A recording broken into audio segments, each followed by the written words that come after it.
রাজনৈতিক নেতৃবৃন্দ এখানে উপস্থিত হচ্ছে।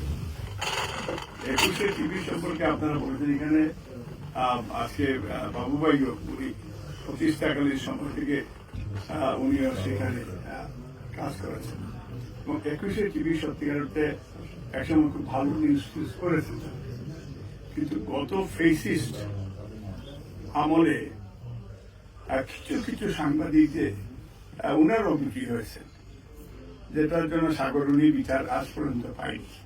এই সরকারও আসার পরেও কিন্তু সাগরণীর বিষয়টা কিন্তু এখন পর্যন্ত আমরা কোনোভাবেই আমরা এটাকে ইনকোয়ারির কথাও একবারের জন্য আমরা শুনিনি।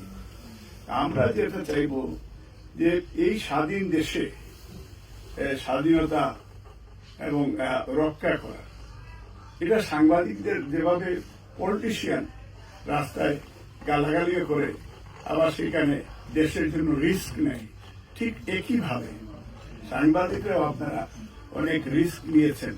আপনাদের জীবন অনেক কষ্ট, অনেক জেল জুলুম আপনারাও কেটেছেন। আমরা আশা করব যে এই যে 21শে টিভি চেয়ারম্যান, আমাদের চেয়ারম্যান সাহেবের বক্তব্য, এটা একটা সাহসের পরিচয় দিয়েছে। আবার এইভাবে অনেকেই সাংবাদিক সাহসের পরিচয় দিয়েছে। আবার অনেকে কৌশল অ্যাপ্লাই করে আবার সেইখানে ফেসিস্টের সাথে আঘাত করে অনেক ধরনের বেনিফিটও নিয়েছে। ইদানিং কাউকে